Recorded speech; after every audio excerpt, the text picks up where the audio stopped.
There I was, positioned in the front room of the home I'd rescued 3 separate times. First during my father's spinal operation when he was unable to earn income for several months, then throughout COVID when both my parents saw half their nest egg vanish in the stock market crash, and finally the previous spring when their heating system failed right before freezing temperatures hit, and I transferred the complete payment to the repair company before they even reached out to request it. That particular day, I wasn't present to repair anything, just assisting Dad with digitizing some documents for their medical coverage. This was a routine task for me, since my father Gerald had never mastered the printer scanner device, not even after a decade of ownership. He consistently mentioned that I had a knack for technology, though I'd been employed in project coordination rather than IT for more than 10 years. He placed a pile of papers on the kitchen table.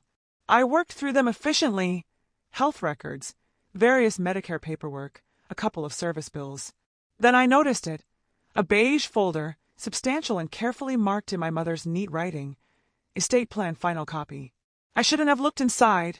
I'm aware of that, but I had just covered their real estate tax payment the previous week, $2,784.10, and was planning to stop by the drugstore afterward to collect their hypertension medication refills as I regularly did.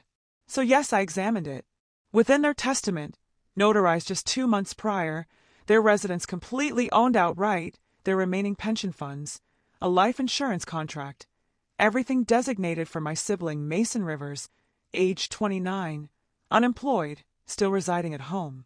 He had abandoned university twice, spent several years pursuing music, which primarily involved playing in the garage and uploading videos that rarely exceeded 200 views. My parents consistently claimed he simply hadn't discovered his calling yet. My identity, Danielle Rivers, surfaced once in a single sentence. We love both of our children equally and trust them to care for one another. That was all. No reference to the taxes I'd covered, no acknowledgement of the funds I'd transferred without being requested, not even gratitude, just a courteous method of stating you don't require anything and we don't owe you anything. Initially, I remained silent, just standing there examining the document while the scanner hummed behind me. My hands remained steady, my breathing didn't. My father returned carrying his coffee and asked, "You working through that pile, Danny?" I raised the folder. "Is this the reality, Dad?" I inquired softly. "Everything going to Mason?" He froze, coffee cup suspended midway to his mouth, then released one of those lengthy, weary sighs indicating he already understood what I discovered. "It's not what you're thinking," he said. I didn't respond because it was precisely what I was thinking. I didn't challenge him immediately. Dad just remained there clutching his coffee as if it might provide some explanation, then mumbled, "We assumed you'd comprehend. You're succeeding, Danielle. You've consistently succeeded. That's what they consistently said when they preferred not to elaborate. You've consistently succeeded. Translation, you're not permitted to desire more." I placed the folder on the table and went outside for air. The porch swing squeaked slightly when I settled onto it. I had replaced that swing personally 2 summers prior, the same week the deck railing failed, and I hired a contractor to repair it because Mason claimed he was between paychecks again. At that time, I didn't object. I was brought up to handle responsibilities, to step forward. I matured in the same residence, shared a bedroom with Mason until age 13 when Dad finally completed the basement. I still recall the day we painted those walls blue together, Dad, Mason, and myself. Mom delivered lemonade and declared, "Look at our little team." Some team indeed. I remained in Nashville following college because Mom mentioned she couldn't rest when I was too distant. I declined a position in Boston, even after they offered increased compensation and a quicker path to management. I convinced myself that family held greater importance. They never requested my sacrifices. They simply never informed me it wasn't necessary. There were minor things, covering their auto insurance when finances were tight, purchasing groceries when SNAP renewal was delayed, contacting the credit card company regarding late charges, and major things like transferring $11,000 from my savings to bring their mortgage current 4 years ago. I did it without hesitation. I simply wanted them to feel protected, secure, not anxious. And now, following all of that, I was merely a footnote. I sat on that porch swing, gazing at the ancient oak tree across the yard. Mason had carved his initials into it once, MR plus HH for some girl from his second high school. I wondered if he ever contributed to having that tree trimmed. I wondered if he even knew it cost $800 the previous year after a storm nearly split it in half. Did they ever consider what I sacrificed? Not just the money, but the comfort, the tranquility, the existence I could have constructed elsewhere. Or did they simply view me as the one who didn't require asking because I always appeared first? I didn't return inside. The porch swing creaked once beneath me, then settled. I could still detect the scanner's hum through the screen door. Several minutes later, Mom emerged. She wore the same light blue sweater she always wore when she needed to deliver something difficult. The one from the Christmas I gave her a gift card, and Mason gave her a homemade CD. She said she cherished both equally. She didn't sit initially, just stood there twisting her sleeve hem. "Danielle," she said, not too gentle, not too harsh. I didn't look up. She sat beside me regardless. "We didn't intend for you to discover it this way." I nodded once. I wasn't going to break the silence for her. She exhaled, not quite a sigh, just a release.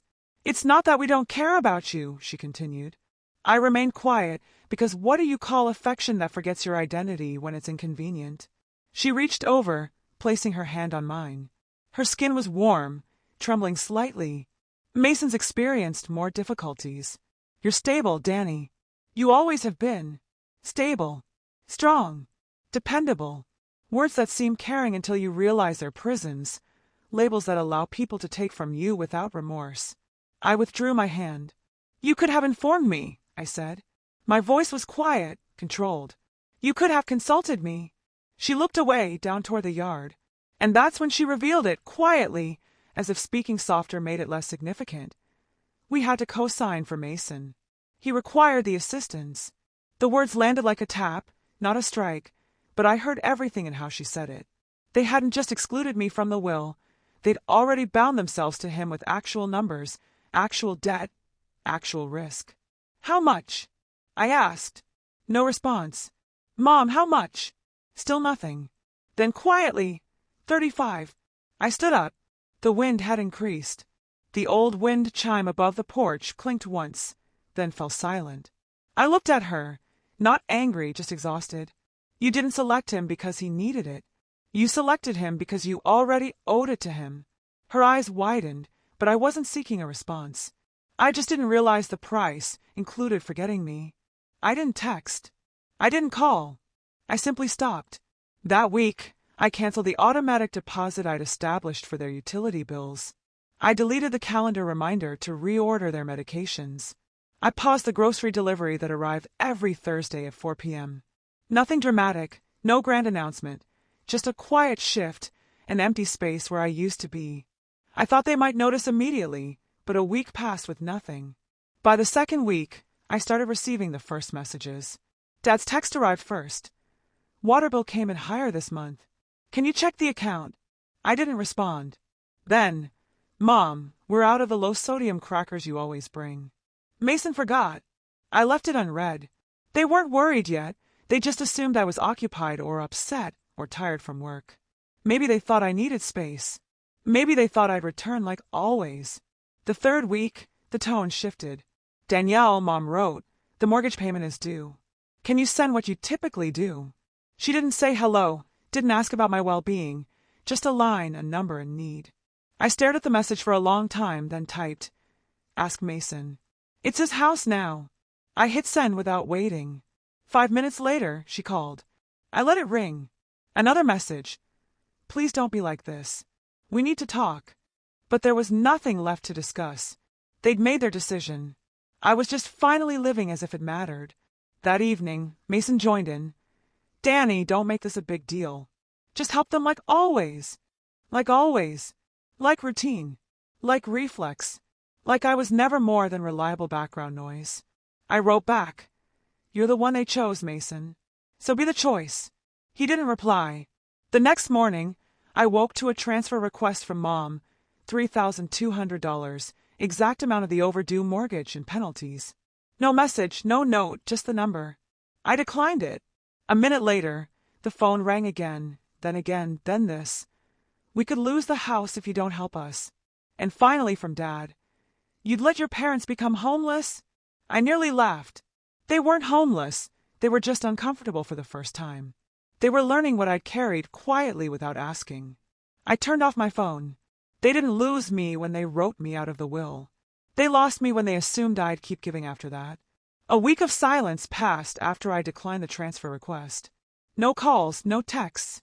It was the quietest I'd known them to be in years, and somehow that felt louder than the pleading. I started sleeping better, waking without checking my phone, cooking for myself and no one else. But silence never lasts in my family, not when there's blame to distribute. The first sign was a voicemail from Aunt Lori. She rarely contacted me, always said she didn't want to get involved in family matters. But that morning her message said, "I'm not choosing sides, honey, but your mom's extremely worried. Maybe just speak to them." That's when I knew they'd started talking to others. I checked Facebook. It didn't take long to find it. A photo of the front porch with a caption that read, "We gave everything to our children, but sometimes giving isn't enough." Dozens of likes, a few concerned comments. One from Mason. "Some people think family is about money. They forget it's about showing up." I closed the app, not angry, just hollow. They weren't just disappointed. They were rewriting the narrative, transforming me from caretaker into villain because I'd stopped showing up to be used. The next afternoon, an envelope appeared at my apartment. Plain, no return address. Inside, a foreclosure notice. Copy only, not addressed to me, but I recognized the house number. I sat with it for a moment, stared at the paper, then flipped it over and wrote on the back, "Maybe you should have left it to someone who could manage it." I didn't send it. Instead, I checked the county website. Their property was officially listed as at risk. Behind on payments, no buffer left. They'd burned through the savings, probably trying to maintain appearances, maybe hoping I'd cave before things got real. Mason had spent it all the money they left to him for security, for stability, for his future. Gone. There was a time I would have intervened, called the bank, negotiated a grace period, moved funds around. But now I poured myself a glass of water, sat at the kitchen table, and let the house fall without me. Sometimes you don't need to ignite the fire, you just have to stop carrying the water. It started small, a vague post from Mom with a sunflower emoji, a photo of her and Dad smiling on the porch. We raised them with love. We did our best, but sometimes love isn't enough. No names, no direct accusations, but I knew what it was. So did anyone who knew us. Aunt Trish commented, "You two are such amazing parents. You deserve better." Dad followed a day later with a longer post, less subtle.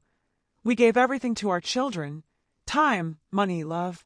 We thought we raised them right, but in the end, you can't control who turns their back on you." He tagged me. No call, no message, just a post for everyone to see. I didn't respond. I watched it grow. Dozens of likes, family friends commenting, some I hadn't seen since high school. One wrote, "This generation just doesn't understand sacrifice." And then there was Mason. Of course there was Mason. He shared Dad's post with a caption of his own. "Some people only care when they're getting something. I'd give anything to protect Mom and Dad." I guess not everyone sees family that way. I read it twice, then once more. The same man who hadn't paid rent in years, who drained every dollar they had left, who watched the house fall apart, was painting himself as a hero. The comments were worse. "You're such a good son. Your sister should be ashamed. They gave her everything.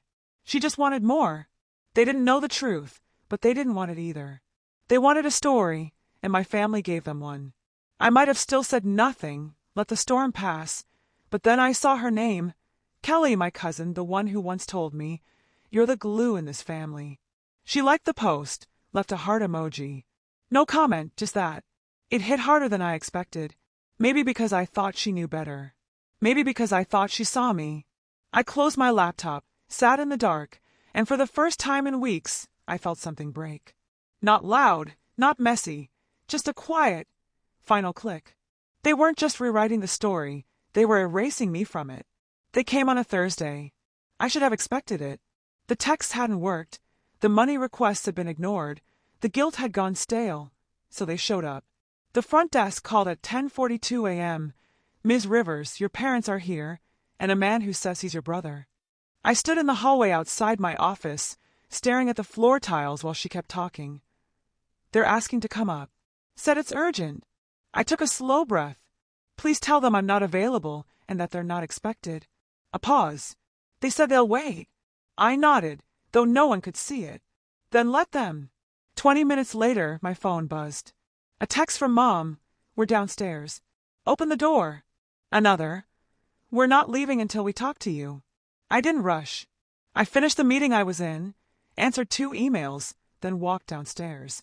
They were by the building entry, standing too close together like they'd rehearsed it. Dad stiffened upright like he was holding in a lecture. Mom clutched her purse in both hands, eyes scanning. Mason looked like he'd rather be anywhere else. They all turned when I stepped through the door. No one spoke right away. I stayed where I was, arms crossed, calm. Danielle, Mom said, her voice already on edge. We need to talk. I looked at her, then past her. The street was quiet. A delivery van rumbled by in the distance. I didn't answer. Dad cleared his throat. You'd really let us lose the house over this. I let the words sit. Then, you really thought I wouldn't? He opened his mouth, but I cut him off. You excluded me. You handed everything to Mason. Now you're here requesting the same support I gave for years without question. No one responded. Mom stepped forward, voice softer now. We thought you'd understand. You've always been strong. I nodded. You used that as an excuse to forget me. Mason finally muttered something. I didn't catch it all. Something about not asking for any of this. But you took it, I said. He looked away. Dad's hands were on his hips now, impatient. We fed you, raised you. You owe us something. I almost laughed. I paid that debt every month, every year.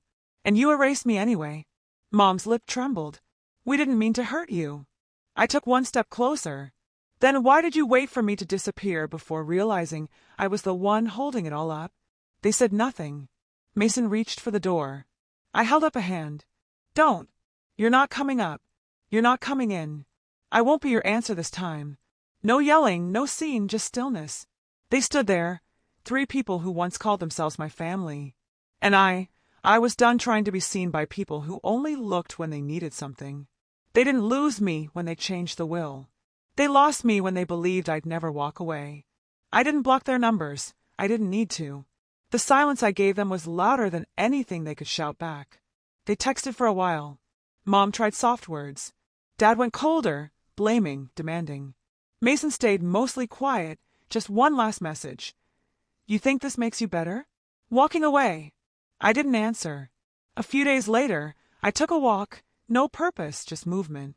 My path, without meaning to, curved past the neighborhood where I grew up. The old street looked the same, cracked sidewalk, a half-painted fence. But the house, a for sale sign on the lawn, faded shutters, dying grass. I stood on the sidewalk and looked at it. The porch light was off. The swing I fixed was gone. So was the hanging wind chime. I didn't move closer. I didn't need to see inside to know what had collapsed. That house never kept me, I kept it. And now it was someone else's problem. As I turned to leave, my phone buzzed in my pocket. Once, then again. I didn't check it. I already knew the name that would be on the screen. I let it buzz, then stop, then buzz again. I pulled out the phone and looked. Missed call, Mom. Missed call, Dad. And then, voicemail. I knew I muted the phone, slipped it back into my coat pocket. No message needed. I already knew what it would say. I walked home in the cold, slow air of a late autumn afternoon. Not angry, not vindicated, just free. I was never their backup plan. They just liked pretending I'd never leave. If they once counted on your silence but forgot your name, just leave a heart icon. Some of us never raised our voice, but we never disappeared.